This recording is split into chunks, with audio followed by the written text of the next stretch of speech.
first thing to say about Trotsky's theories on Russia, or Trotsky's theories about anything, Trotsky's theories on revolution, is that if you take his writings as a body, if you just dip into his writings at will, the whole of his writings, the whole of Trotsky's output is concerned with one thing. That's a working class seizure of power. It's the breaking up of the army, the breaking up of the police force, workers' councils taking over in one country, workers' councils spreading the revolution abroad so that other workers can follow suit. The whole of Trotsky's writings is concerned with how to achieve that aim. If you look at his writings on the Russian Revolution, he talks about how really it was a genuine working class revolution. If you look at his writings on Britain, Trotsky was really the first Marxist to analyse the trade union bureaucracy. If you look at his writings on China, again he's concerned to make sure that a revolution succeeds in China by maintaining the independence of the working class from all other classes. If you look at what he wrote about Hitler in Nazi Germany, again what he's concerned with is working class unity, real workers having fighting unity against the growing fascist menace. So really, for Trotsky, the most important thing about getting to socialism is that workers have to get political power first. In order to get economic power in society, workers have to gain political power. They have to destroy the armed might of the ruling class, otherwise they can't even begin to change the way things are produced, the way things are distributed. See, for the bourgeoisie, it's a different story. For the capitalists, they could grow up in the old society. They could have their universities, they could have their scientists, they could have their banks, they could have their companies, all growing up, beginning to grow up in the old society. Then they can have a big punch-up to see who controls. By then they've amassed a lot of wealth. For the working class, it's different. The working class has to start off with taking power. Only then can it transform the economic relations. That's the first thing to say about Trotsky. But really, if you look at the whole question of Russia, it was the Russian question. What is the nature of Russia that split Trotsky's followers after his death? Trotsky died in 1940. The question of Russia split his followers, who only amounted really to a couple of thousand people worldwide. Now, really what I'm going to argue is that I've just talked about really the important thing about Trotsky's Marxism, that it was the question of nationalisation, of state control, of the property relations in Russia, and the fact that there's centralised economic planning that really disoriented the movement. So that became the important criterion, rather than workers being at the core of the politics. See, what I wanted to start from is Trotsky's views quite early on in the 1920s, because there's meetings on how the revolution was lost, but to cut a long story short, there's a working class revolution in a very, very backward country, 3 million workers, 160 million peasants. That revolution doesn't spread. You have to have a bureaucracy built up in order for the country to run at all. But all the time it's a holding operation for the revolution to spread abroad. Now, for Trotsky, the main danger was that while you were having the holding operation, you had to make concessions to capitalists, to rich peasants. He thought that the main danger of capitalism coming back to Russia was the allowing of capitalism to grow up within the workers' state. Although the workers' state was getting progressively weaker after the Civil War, the main danger Trotsky saw wasn't from the bureaucracy, it was from the enrichment of the peasants, the growing up of capitalism within Russia's borders. Now, really, I think what we have to say about that is that the bureaucracy itself The definition that people probably will have heard of Russia as a degenerated worker state actually fits very well what was happening in Russia after the revolution in the 20s. You know, if you have a situation where 6 million bureaucrats controlling 1.5 million workers, as Lenin said, who is leading who? But the only justification for revolutionaries to be in that situation is that all the time you're saying this is a holding operation to spread the revolution abroad. So you set up the Communist International. There are mass communist parties, revolutionary communist parties that believe in Soviets and not Parliament, being set up all around the world. That's your only hope.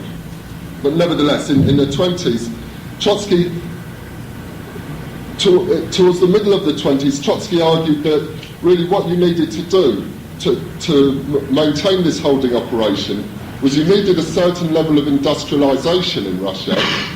You needed to maintain as much workers' democracy as possible, and you needed to spread the revolution abroad. 3 things. But if you think about it, in a backward economy, those things are contradictory. They are a holding operation precisely because they're contradictory. To have any kind of industrialization in a backward economy and to try and maintain workers' democracy, because while you have workers' democracy, you've also got democracy for the other people in that society. In a backward country, as Trotsky said, in a backward society, socialism depends on plenty, not scarcity. Where you have scarcity, you have queues forming. Where you have queues forming, you need a policeman. Trotsky really saw the bureaucracy as the policeman at the queue, maintaining, controlling the queue. He didn't really see the bureaucracy as a possible future way that capitalism could return to Russia. Capitalism could really institute itself back in Russia. So at the beginning, when Stalin started to industrialize at the end of the 20s, he maintained that this was a left turn. He soon changed his mind because of the fact that workers' organisation was totally smashed, that the collectivisation of the peasants meant large-scale murder in the countryside. But he wasn't clear about what was happening with the bureaucracy at the time. It's no wonder, because that was the first time in world history that a workers' revolution had taken place in one country. It was the first time in world history where you had that kind of set up, the 5-year plan instituting state capitalism in Russia. Now, so after, really, Trotsky's first idea was to try and reform the communist parties. After Hitler came to power in Russia, Freudian slip. After Hitler came to power in Germany, Trotsky said that the communist parties around the world were irreformable. You had to break from them completely. Before, he was trying to influence their policies and influence a change inside the Soviet Union, so-called Soviet Union. But afterwards, he said that peaceful reform was impossible, that what was needed was a political revolution inside Russia. Now, just stating that, it would seem that Trotsky's still trying to push for a revolution in Russia, but what he said was that the domestic economy inside Russia still had, despite Stalin, still had an important gain. That was the property, the fact that they got rid of the capitalists, the fact that property was nationalised, the fact that property, that production and distribution were planned centrally. So it seems from just saying that what Trotsky was saying was that he was cutting the link between workers' power, right, and the economic situation in the country. But actually, I don't think that's true. I don't think he was cutting the link, because what he was talking about was Russia itself. He was talking about the fact that these gains from the revolution actually took place because of the revolution, which is an undisputed fact. These gains, the nationalisation actually began because workers took political power. workers armed themselves and led the revolution. In real life, they led the revolution. That's why, so really the link, if you like, was a historical link with 1917. For Trotsky, what was important about Russia wasn't it was simply nationalisation, but that the workers had created the nationalisation. And although, you know, if you just read it in isolation, you know, you can get into a whole lot of trouble later on, which is what happened with the Trotskyist movement later. But actually, for Trotsky, it was always the link with October, with 1917, that was important. Now, what is the Marxist attitude to nationalisation? I'll start with Marx. Right, Karl Marx. I can find him. Yeah, this is what Marx says, and he wrote this quite very early in the 40s, 1840s. The direct relationship of labour to its products is the relationship of the worker to the objects of his production.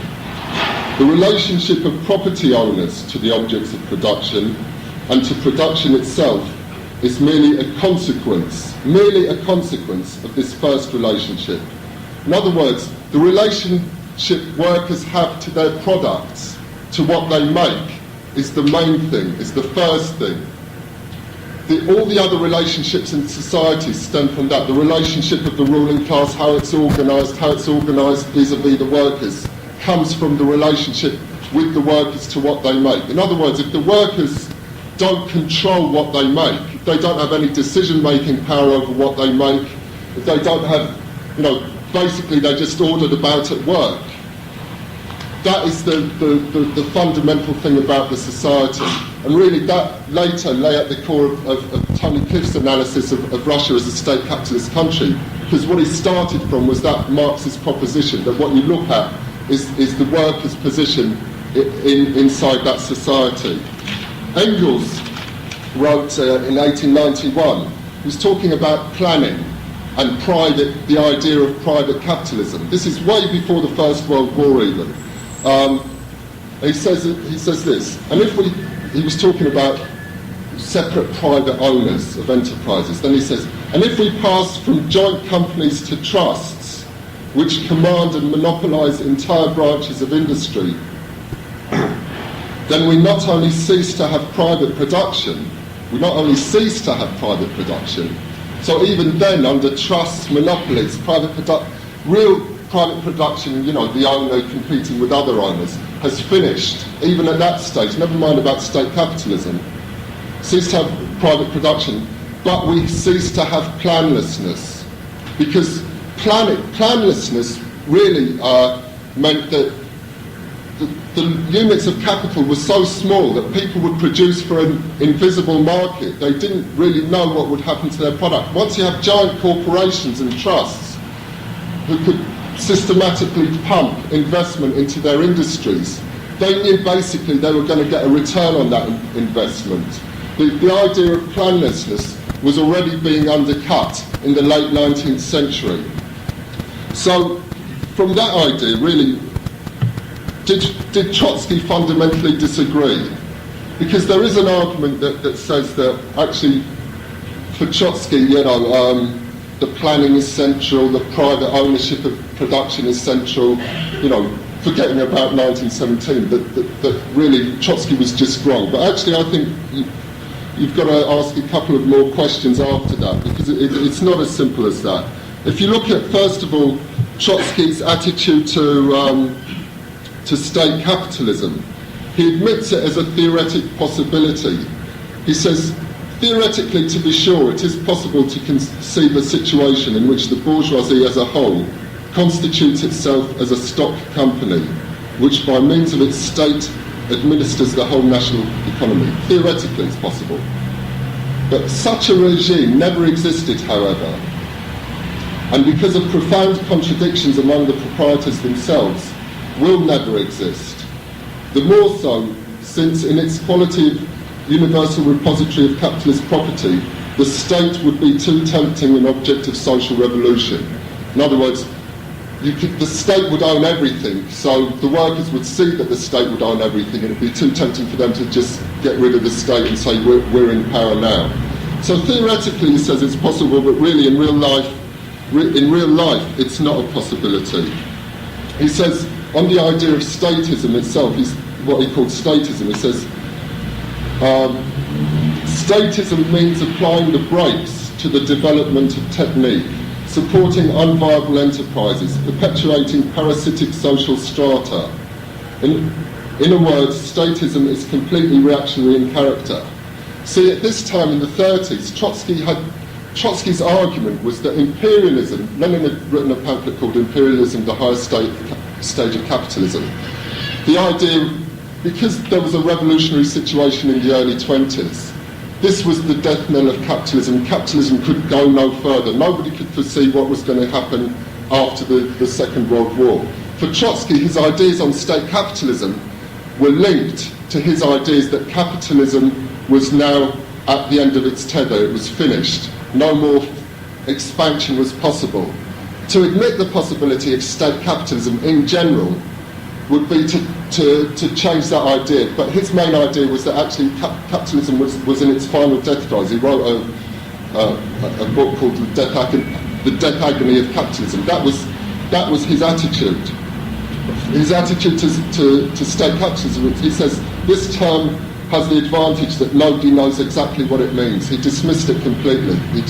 The actual theory of state capitalism wasn't worked out till 10 years later, when Cliff actually really went through systematically all the arguments. Until then, it was an idea that hadn't been worked through systematically. Right. So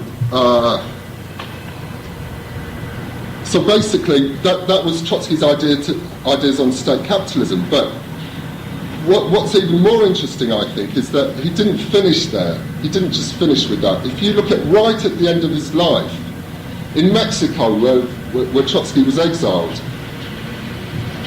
there was a level of nationalization that took place, the oil fields and the railways. Trotsky said first of all, he said that participation in the management of a certain branch of industry allows the opportunity for political opposition. He actually thought that workers' delegates, trade union leaders, actually, not workers' delegates, being in the management of nationalised industries allowed you to have a certain say in a political opposition to the management. It was a good thing, a step forward. But if you look at what he said a year later, this stuff was found on his desk after he was hacked to death by a Stalinist agent in August 1940. What he says later is actually even more interesting, because what he says is this. He says, the nationalisation of railways and oil fields in Mexico has of course nothing in common with socialism. It is a measure of state capitalism in a backward country, which in this way seeks to defend itself on the one hand against foreign imperialism. See, the fact that it can defend itself against foreign imperialism means that it's not simply regressive, it's not simply going backwards. You've got the germ of the idea that in order to defend yourself from the world economy, capitalism has moved on so far that the state has to control elements or the whole economy. Obviously, it doesn't spell all that out, that comes later, but what I'm arguing is that that's the germ of the idea there, that to protect yourself from the pressures, economic pressures of the rest of the world, the state has to defend itself by taking control. And that's on the one hand, it defends itself against imperialism, and on the other hand, against its own proletariat. So again, it's not in the interest of the workers, it's a way for capitalism to carry on in the competition, in the competitive anarchic capitalism, world capitalism. So that's quite important. For me, that's very important. That shows that Trotsky, it's not just good enough to quote Trotsky in 1934, just pick any text at random. I think what you have to do is look at the way Trotsky was moving to really understand that he at least was grappling with the problems. And the way he's grappling with the problems is really, the criteria he uses is what makes the revolution. How can we get a workers' revolution? How can we get to the stage where workers actually take power? Right, now I'm going to move on to Mandel very smartly, because time's going on. Actually, Trotsky deserves a lot more time than Mandel anyway. Really I should give Mandel about a minute, but people have come here to find out about it, so I have to talk about him. But Trotsky's predictions. First of all, at his death, Trotsky had left his followers, if you like, with three main predictions. First, that capitalism was finished, expansion was not possible. Secondly, that Stalinism in Russia was a unique formation. It arisen because of the bureaucratization of the revolution, and that therefore it was unique and it was unstable, and it would soon be finished. Either capitalism would return or the workers would take power. And thirdly, that Stalinism, after Hitler took power, can no longer be revolutionary. Those were the three main planks of Trotsky's politics at his death. But again, when I talk about his followers,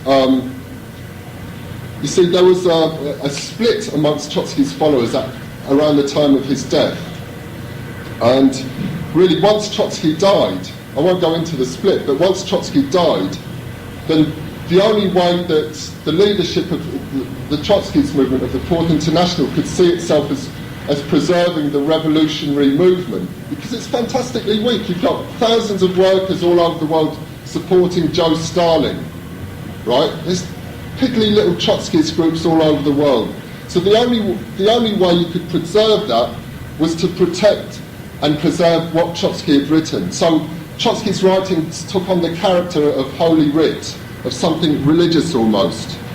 But it's interesting that towards the end of the Second World War, Trotsky had said that Stalinism can't be revolutionary. His followers really amended that and said that the Red Army was pushing the German forces back. He said that the possibility of the Red Army being counter-revolutionary, from can't be revolutionary to the possibility of the Red Army being counter-revolutionary is excluded. At the time, the Trotskyists, I'll just give an example of how non-revolutionary the Red Army was at that time. You've got occupation armies converging towards the centre of Europe. In Eastern Europe, this is just one example from Bulgaria. This appointed war minister in 1944 issued a stern order to the troops to return immediately to normal discipline, to abolish soldiers' councils. Now, if anything's revolutionary, it's soldiers' councils.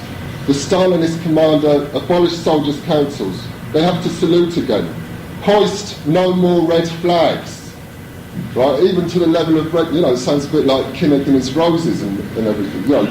Not socialism, just forget it, calm down, back to obeying orders, etc., etc. So basically, the Red Army was putting down revolution, it wasn't encouraging revolution. Now, because they were protecting Holy Writ, the Trotskyist leaders were really acting as if they were preserving a body of religious writings. Trotsky had said that the war would settle the question of Russia, right? That either workers would have a revolution or capitalism would return. Actually, none of those things had happened. So you think, you're a revolutionary, you have to look clearly at the world around you. So you have to, maybe you say, well, Trotsky possibly was wrong, wasn't he? But no, James Cannon, the leader of the American Trotskyists, said the following. Trotsky predicted that the fate of the Soviet Union would be decided in the war. By the way, this is November 1945, 6 months after the war in Europe was over, and 3 months after the war against Japan was over, from the Allies side. Trotsky predicted that the fate of the Soviet Union would be decided in the war. That remains our firm conviction. Only we disagree with some people who carelessly think the war is over. So you've got 6 months after the war, Cannon is saying, Trotsky said this, people think the war's over, but don't kid yourselves, comrades, the war is still on because Trotsky said it. And you can see the sort of whole style of the defensiveness of the Trotskyist leadership about protecting everything that Trotsky had written. Trotsky had also said that the war would lead to, because capitalism was at the end of its tether, a future for reformism was ruled out. That the communist parties were finished, that the reformist parties were finished, that really that there was no chance of expansion for those organisations. But actually what you found at the end of the war was workers going back to their old parties, was people en masse going back to communist parties, going back to socialist parties. So what you had by this time was really the Trotskyists were defending the idea that capitalism was finished and defending the idea that Stalinism can't be revolutionary, although they'd already had a chink in that argument, because they changed it to saying that it can't act in a counter-revolutionary way. But they obviously, the first thing to go was that Stalinism, the fate of Stalinist Russia would be settled by the war. I say the first thing to go would be that, because obviously the longer you carry on after the war, the more it's clear that the fate of Stalinism hasn't been settled. So that becomes, you could still maintain that the revolution's around the corner next year. You could still maintain that Stalinism can't be revolutionary for the time being. You could anyway, but you couldn't, the fate of Russia hadn't been settled. So really this is where Ernest Mandel comes in, because Ernest Mandel was a young theoretician who was used by the Trotskyist leadership to preserve the orthodoxy of Trotsky's writings. Because I said that the communist parties and the socialist parties were beginning to grow, and some leaders in America had seen this as an important state of affairs, that you needed to orientate yourself to those parties, to what the workers were doing, the possibilities of workers taking more and more activity. It didn't look like capitalism couldn't expand anymore. So the Fourth International leadership really used Mandel as their main theoretician to keep order. They also had a guy called Pablo, Michel Raptis, whose party name was Pablo. He became the secretary of the Fourth International, and basically they went around Europe first, keeping order. They smashed the French Trotskyist leadership. They couldn't smash the British Trotskyist leadership, so they formed two separate organisations. But anyway, the idea was you had to protect Trotsky's ideas. Now the conditions in East Europe at this time were basically the same as the conditions in West Europe. What you were having was coalition governments at the end of the war, with communists, socialists, peasant parties, liberal parties, coalition governments. In the East, the Stalinists, of course, had, they paid sort of Lenin's state and revolution some respect at least. They said that they obviously realised that the important part of the power is the army and the police force, and they controlled the army and the police force, but basically they were coalition governments.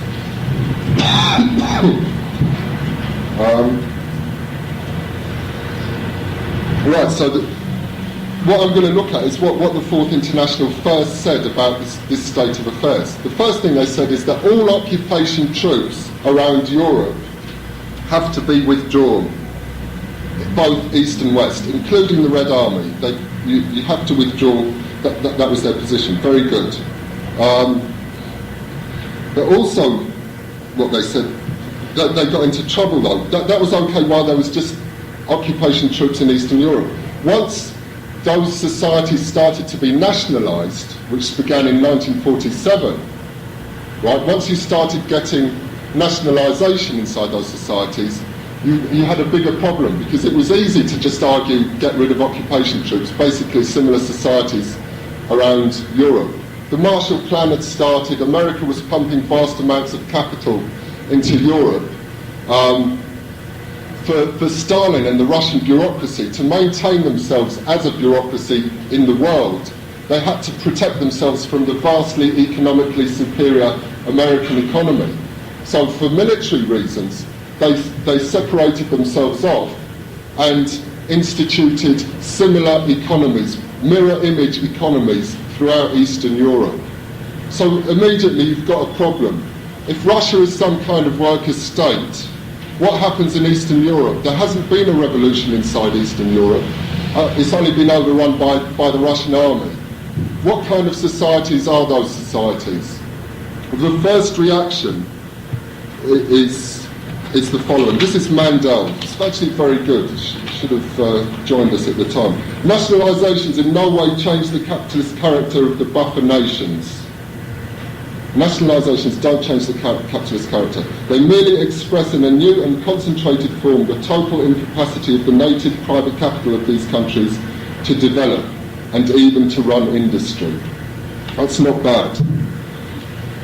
Later on, they think up theories of why, all right, they look very similar, but actually in Poland, there's peasants have more private land than in Russia, or in Czechoslovakia there's not as much nationalisation, or whatever. I mean, I don't know in detail, but they use those kind of arguments that, all right, you can say they're mirror images, but actually there's obviously, like with every part of every country, never mind differences between countries, there's bound to be differences. So they could argue that as a sort of holding operation to maintain the theory that Trotsky had held. But the trouble was that once you get a split in the ranks, you have to side with one side or the other. And what happened was Tito, these were capitalist countries, but Tito had split with Stalin because he wanted to produce his own Stalinism. He didn't want to be subservient to Stalin. They didn't have Russian troops in Yugoslavia, so he could afford to do it. Now there's a problem here because the Fourth International is both anti-Stalinist, right, but it says Russia's a worker state. So they side with Tito. Tito's getting aid from America as well, which complicates things even further. So how the hell can revolutionaries side with a capitalist state against a worker state? That's a big problem, obviously. So, all right, finally you have to change the theory. The world's so confused and so hostile to your theory, you have to change it. So what do? You say that Yugoslavia, sorry comrades, we forgot. Yugoslavia did have a workers' revolution. We didn't notice it at the time, but it happened 4 years ago. And that was the theory they came up with. Yugoslavia actually was a social, was a sort of workers' state. It had a workers' revolution. You see, by 1947, when you had these nationalisations, 47, 48, Fourth International said it didn't mean socialism. People started to look, well, maybe it was socialism. So you started getting the idea that socialism comes from below, getting thrown out. And the idea that you could have socialism from above, from the Red Army, started to come in. The idea that really these were socialist, the nationalisations meant that these were socialist countries. The idea started with a guy called Leblanc in France. This is what Mandel said about Leblanc in 1947. He says, Leblanc's thesis completely revises the Trotskyist conception of the objectively counter-revolutionary role of the Stalinist bureaucracy, both in Russia and in other countries. Absolutely correct. Not only that, but what Mandel doesn't add is that he also forgets that the working class are at the centre of the revolution. There hasn't been a working class revolution in Yugoslavia. Anyway, to cut a long story short, by 1950 you've got the Korean War, and again there's another problem for the Trotskyists. By that time, they had followed Leblanc's original argument that you could have a socialism from above, because the world in the late 40s was being split into two camps, in terms of power blocks, the United States camp and the Russian camp. So because you had to defend Russia, you had to then say something about Eastern Europe, and you had to defend Russia against the Americans, they thought. So the pressure was on to see the East European countries as worker states, and that's precisely what they did. Right, so really we end up with this problem. If both societies are capitalist, if both sets of Eastern Europe and Russia are capitalist, then Trotsky was wrong, because he said Russia was some kind of worker state. Right, it had degenerated, but it was still a worker state.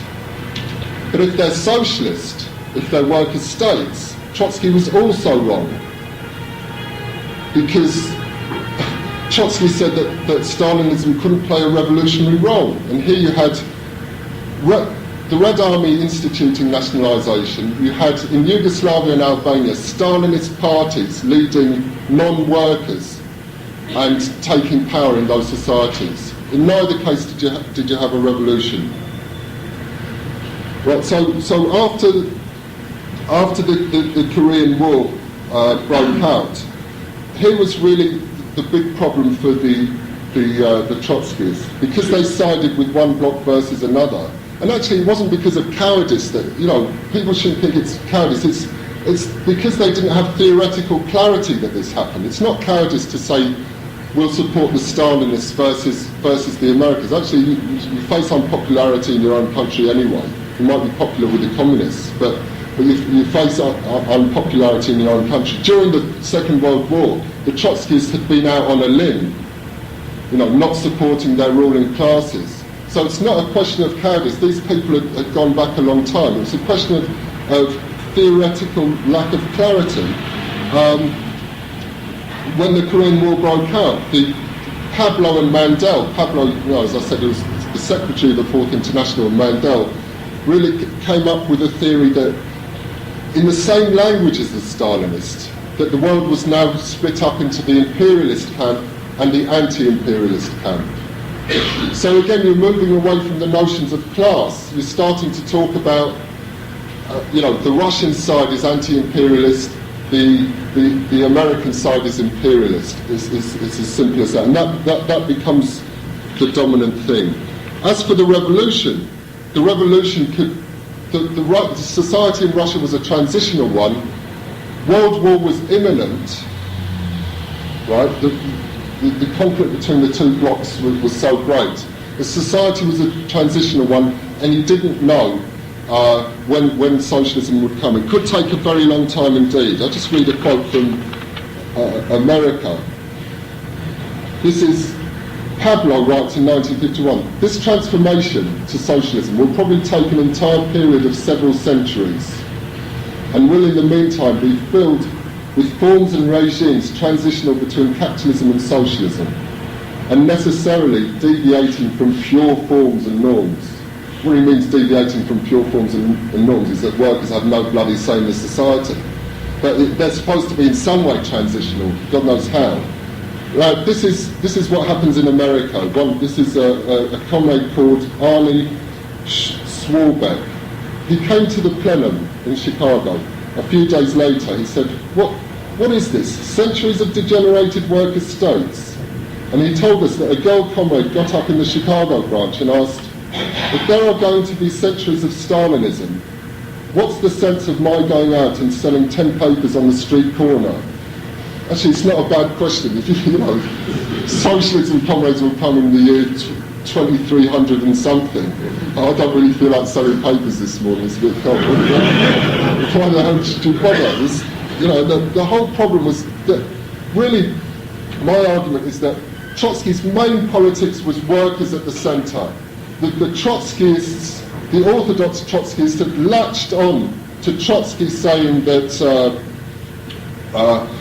Russia was some kind of worker state, and they really were obsessed with that theoretical point, and that meant that they didn't see the mountain. They saw the molehill of nationalisation, but they didn't see the mountain of workers' power.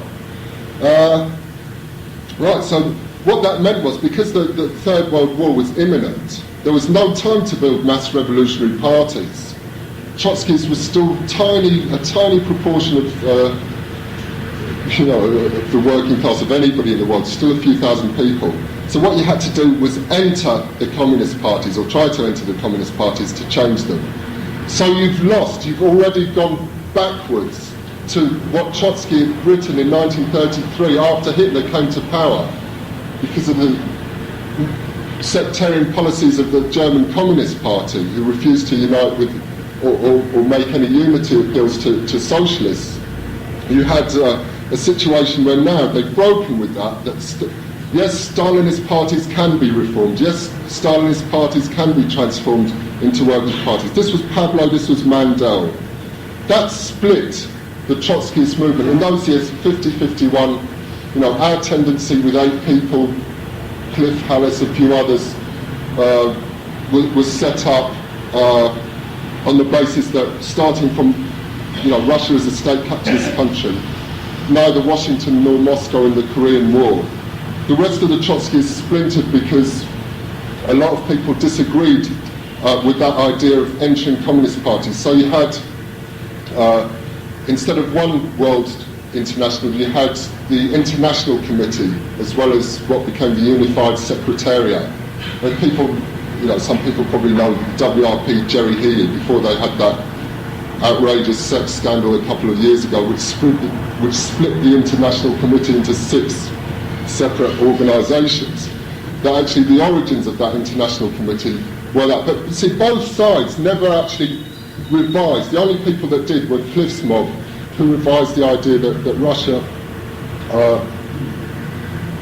was any sort of workers' state at all. Right, just briefly to come to Deutcher, I've left him a bit late, but anyway. Deutcher is even... See, the thing about Mandel and the Trotskyists, at least they're looking at the world, they're trying to intervene in it. They've got wrong theoretical conceptions, but at least they're activists, at least they're trying to intervene in a difficult situation. You go to somebody like Deutcher, actually Deutcher was far removed from that. So from confusion, you go to armchair socialism with Isaac Deutcher. Isaac Deutcher split from the Trotskyist movement in Poland in the late 30s. Basically, his influence in the 50s, I was talking to Cliff a couple of days ago about, did he go to Deutsche meetings? And he said, yeah, he went to Deutsche meetings and, we intervened. There'd be 1,000 people. Deutsche was a very good speaker, he was a very good writer, brilliant writer. You read his biographies on Stalin and his 3-volume thing on Trotsky. A brilliant literary figure, if you like. But the politics stank, that was the only problem. But what he argued in these meetings, for example, after the Hungarian Revolution in 1956, he would speak to 1,000 people, and basically his argument was, things are going in our direction, right? There's no need to worry, comrades. You've got the colonial revolution, you've got the spread of some kind of socialism, even though it's distorted to China, to Eastern Europe. Things that, the empires are splitting up. Basically, things are going okay. Basically, there's nothing that you need to do. I mean, he really opened the doors to this whole New Left review, the New Left kind of, yes, I'll sit and read about the world, but that's about as far as I might write a few articles with as many footnotes as I can pack into a couple of pages. But basically, that's my revolutionary activity. I don't try and organise, I don't try and intervene in the class struggle. Deutscher really was the first dominant person who argued that, whereas Deutscher's arguing you don't have to do anything, comrades, it's very easy. It's like, and we've got a tiny organisation of revolutionaries who say, no, actually there is a class struggle, we have to build a revolutionary party, etc., etc. In the atmosphere after Hungary 1956, a lot of people were beginning to get disillusioned with parties anyway, because of the Stalinist background, because of Russia's invasion of Hungary. And Deutscher provided them with an easy rationale for being apathetic, lazy, and doing nothing. Right. Now, really, Deutscher's... I mean, I said that the Fourth International was moving towards, and finally by the 1950-51, had moved to allowing that idea of socialism from the top, right? But they were uncomfortable with it, and they wanted to intervene in the outside world. Deutscher had the idea of socialism from the top without any intervention, without the need for any kind of revolution. He really thought that the objective forces, when you hear people talking simply about objective forces, watch out. So what they mean is you don't have to do anything. Objective forces were leading to the undercutting of Stalinism. Why did he say that was the case? For Russia, what he said was that industrialization leads automatically to more democracy. Actually, is that true or not? does the fact that you've got industrialisation lead to more democracy? I would argue, of course it doesn't, because the ruling class are always in competition with other ruling classes in any part of the world. They're squeezing their own working classes. So they don't say, all right, well, we'll let you organise. You know, you can have longer tea breaks, longer lunch times. You can produce less for us so that we're less competitive. Here's more money. Make us less competitive with other ruling classes. Of course they don't. Industrialisation automatically doesn't lead to more democracy. You look at the countries in the 30s that industrialised. Japan grew twice between 27 and 36, doubled in size, the economy. And yet that was a vicious authoritarian regime.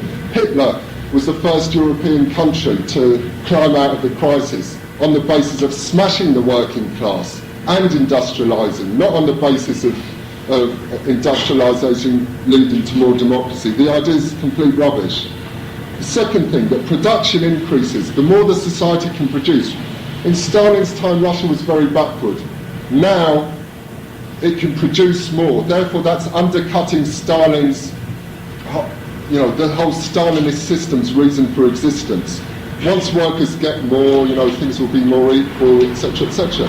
But again, that forgets that if that was the case in world capitalism, then there would be no class struggle anywhere, because the world system now can produce vast amounts more than it used to be able to. The fact is that the capitalists, again, they need to squeeze their working classes. Any extra they get doesn't go to workers. If they can help it, it goes to more accumulation, more investment, more competition with the other ruling classes. Nothing automatic about that at all. Education, he said, narrowed the gulf in the Soviet Union between the bureaucracy and the workers. Actually, it doesn't. The USSR is just as privileged, or even more so. You can send, if you're a top bureaucrat, you send your kids to the best school, just like Eton or Harrow or whatever, in the USSR as you do in the West. That central planning meant political rationality. That from the fact that you've got economic planning, it would lead to political planning, if you like, which for Deutcher meant democracy. Actually, again, there's nothing socialist about planning in itself. General Motors has to plan 10 years, 20 years ahead. The Pentagon has to plan 10 years, 20 years ahead. The USSR has to plan 10 years, 20 years ahead. It's not the planning that's important, it's who controls the planning. As Marx said in the 19th century, is it possible for 48 million people to control their own society? Right? Now, 48 million people, he was talking about Germany. I mean, in principle, it's the same if you're talking about 48 million, 200 million, or 1,000 million. Once you get past the first few million, the problem's really the same.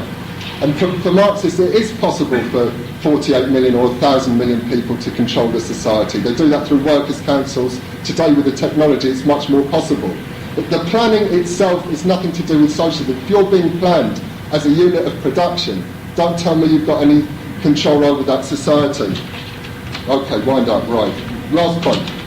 He also saw, Deutcher, finally on Deutcher, he also saw that the Communist Party was the place to change. That inside the Kremlin was really, the power struggle was going on. Again, he's forgotten the working class completely. I'm sure with Gorbachev he'd be singing the praises. He's got, if you read his stuff, he's got this sort of style where Stalin says to Malenkov, and Beria chips in. He wasn't there, but he's got this kind of stupid reporterish style where he pretends he was there, and this is really how the struggle goes, all these important people sitting around and discussing how to change the economy. What he said, just finally, I must put this in, because what he says about Lenin and Trotsky and Stalin is really disgusting. Because where is it? Hold on. Yeah, this is what he says about Stalin. He wrote a biography of Stalin in 1949. In this biography, he really downplays the concentration camps, the slave labour camps. But he says, Stalin's scepticism regarding the revolutionary temper of the European working classes has so far seemed better justified than Trotsky's confidence. In other words, because the working class has been hammered, defeated, people sent to concentration camps, Stalin executing worker militants, Hitler executing worker militants, what this means is, Stalin was more clever than Trotsky.